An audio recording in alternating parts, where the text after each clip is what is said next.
Hi, welcome to Sue Marie P. My name's Sue and today I'm going to share a no-bake seed bar or slice.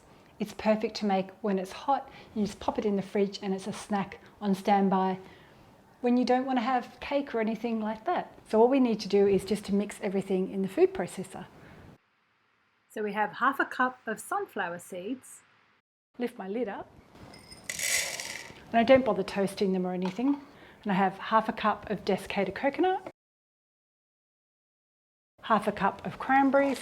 I've just done it in cups just to make it easy. Oops, one behind. Some pumpkin seeds, also half a cup. And I've got really soft, beautiful soft dates that I've de-seeded, and there's 12 here. And I've just chopped them in. I've taken the seed out and chopped them. And then we add in 4 tablespoons of oil. Today my oil is not liquidy, it's a little bit solid but soft. But I think I should be okay. Just need something set on my finger to help it off. And we add a little bit of honey. Now I tried making this without the honey, but I found that the honey just kind of like brings and sticks everything together. But if you want to make it vegan, maybe try brown rice syrup. I know some things like maple syrup and some of the other sweeteners don't actually make things stick together properly. Just going to check my notes up on my computer. Yep, it's also 4 tablespoons of the honey. A little trick is to do the oil first because then the honey slides off. Because you know when you're trying to pour honey out, it always sticks to the spoon. 2, I better stop talking and keep counting. 3 and 4. And the chocolate top's optional if you don't want that, but I've made it without and with, and I prefer it with the chocolate top. So last night I was craving chocolate and we didn't have any, so I just had like half a slice and it was like a nice little treat. Okay, now I just need to whiz this until it's all mixed together for a few minutes. It's probably not even a few minutes, it's probably, I don't know, a couple of 30-second bursts. Just make my pumpkin seeds a bit finer. Kind of a varying level of texture here. And I think that's okay because it's nice to have a few crunchy, larger bits. I'm going to zoom you in so you can have a look at the texture. So you're nice and close. So if you can see that, we've got a few like larger pieces of fruit and some of the pumpkin seeds coming through. I'm going to leave it like that today, but if you wanted to make it finer, you could always do the nuts, or sorry, the seeds first to get them like more compact. And I wanted to just show you, this is how it looks when you've chilled it and then added the chocolate. It's making me hungry. So the next step while we're zoomed in is I need to transfer it and pop it in here. So this is my Pyrex lasagna dish. I don't have the size, let me grab my tape. So it's a 24 centimeters by 19. Now I have done it in my square 20 by 20 and then just done it 3/4 full, but this one works better. So let's take this off. So just scoop it all out. We just need to compress it until it's flat. So you can use a fork. I'm just using this spatula. This also works well, which is my dough scraper, because it's a bit flexible. That's nice and even and compact. It's all nice and pressed. I'm going to chill it in my fridge for about an hour or 2, and then I'll come back and drizzle the chocolate over. But you could also chill it overnight. I've got a little plastic container, or plastic lid rather, which I can just pop on top. So I'm going to chill that now. So the next step is we need to melt some chocolate down. I've got a 50% dark chocolate here. There's 150 grams. And to make it, threw my teaspoon on the ground. To make it silky and smooth, I add 2 teaspoons of coconut oil.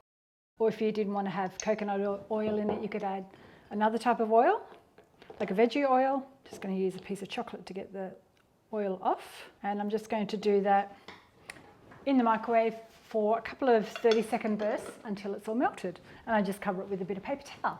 So I just got the bars out of the fridge and I'm going to drizzle on my melted chocolate here. And if you didn't want to do dark chocolate, you could use milk, like a lighter chocolate, or if you like 70% dark chocolate, you could do that.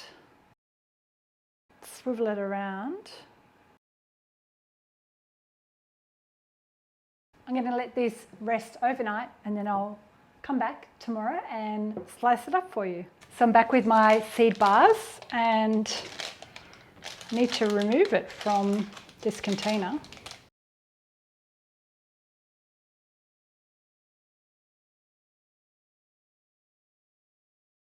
She seems to be stuck.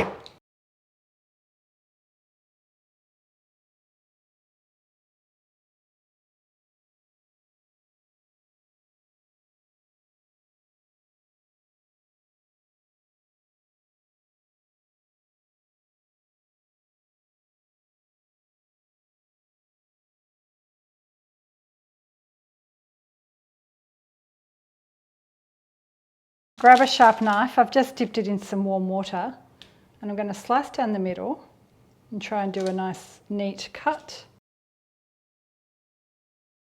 I'm going to clean the knife with a little bit of paper towel as I go. I'm just going to go down the centre again and try and cut it into even bars.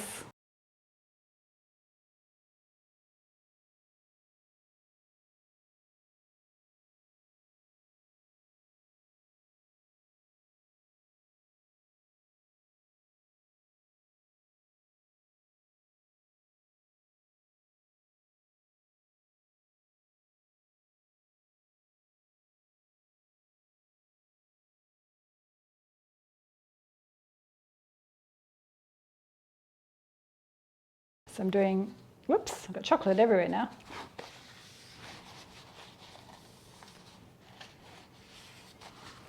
Doing kind of like 4 skinny bars on either side, but you can cut it into squares or thicker bars. I find it quite rich and filling, so I think this will be best.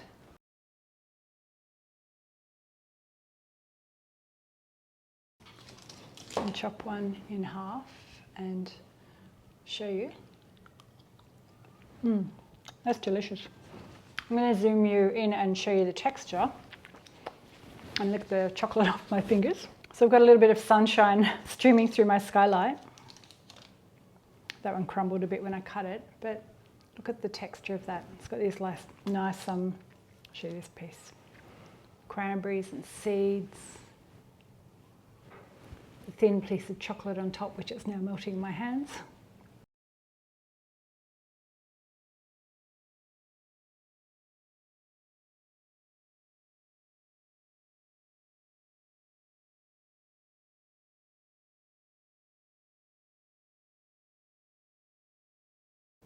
So you've got crunch of the seeds and the cranberries and the nice thinly sliced. You've got the nice thin chocolate on top. So if you're on the lookout for a no-bake slice without nuts, kind of semi-healthy, but still with a little bit of a sweet treat, try this delicious seeded bar. Let me know how you go if you give it a go.